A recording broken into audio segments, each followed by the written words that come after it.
गोस्त जाफराणी 1 kilo मटण घेतलं.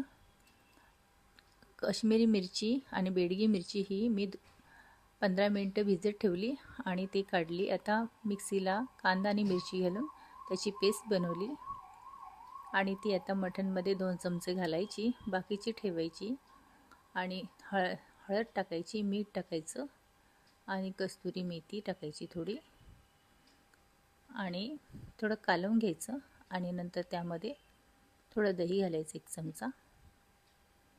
दही घातल्यानंतर तेही कालवून घ्यायचं आणि 15 मिनटासाठी ते मुरू द्यायचं. आता पॅनमध्ये सोप घेतली, जिरं घेतलं आणि 6 जिरं घेतलं, 1 चमचा आणि 1 चमचा खसखस घेतली आणि धने घेतले 2 चमचे आणि 7-8 लवंग घेतल्या आणि 2 वेलची घेतली, मसाला वेलची आणि धमालपत्र 2-3 घेतले. आता याला छान आता परतून घ्यायचं. मसाले छान शिजले की जळू द्यायचे नाही, ते व्यवस्थित शिजून घ्यायचे, काढायचे. आता थोडं खोबरं घातलं, तेही छान परतून घेतलं. आता चण्याची डाळ घातली, तेही परतून घेतली, 2 चमचे घातले आणि आलं लसणाचं तेही परतून घेतलं आणि आता एकत्र मसाला मिक्सीला लावायचं आणि त्याची पावडर करून घ्यायची. ही पावडर तुम्ही स्टोरेज करून ठेवू शकता. पॅनमध्ये पातेल्यामध्ये कांदे घेतले, कांदे तर होऊ द्यायचे. 1 कांदा घेतला मोठा आणि तो पावडर टाकायची, अर्धा वाटी टाकली आहे मी आणि उरलेली जे पेस्ट होती ती पेस्ट पूर्ण टाकायची आणि वरून गरम मसाला टाकायचा 2 चमचे मोठे आणि हळद टाकायची 1 चमचा, लाल तिखट 1 चमचा, धमालपत्र 2 टाकायची आणि कस्तुरी मेथी टाकायची अर्धा चमचा, मीठ स्वादानुसार टाकायचं आणि आता छान ढवळून घ्यायचं.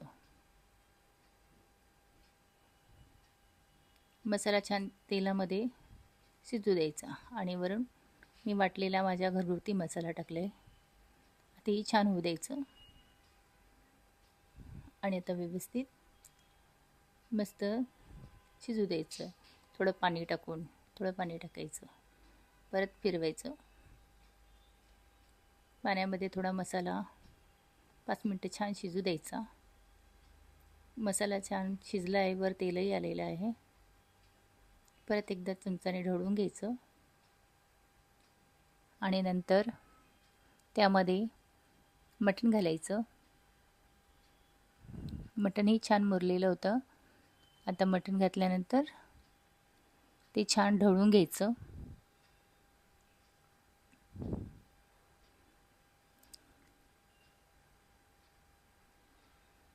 मटणालाही छान पूर्ण मसाला लागला पाहिजे असं ढवळून घेतलं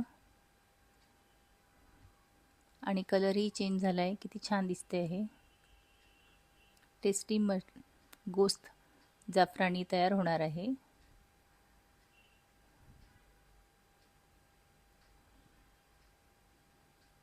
आता व्यवस्थित आपण केलं. आता झाकण लावायचं, 10 मिनटं होऊ द्यायचं. मटण आपला शिजलेलं आहे. कोथिंबीर घालायची आणि हिरवी मिरची वरून टाकायची. असा गोस्त जाफराणी मटण आपलं तयार झालेलं आहे. कलरही छान येतो आहे, दिसतो आहे आणि टेस्टी पण आहे. तुम्हीही घरी करून बघा,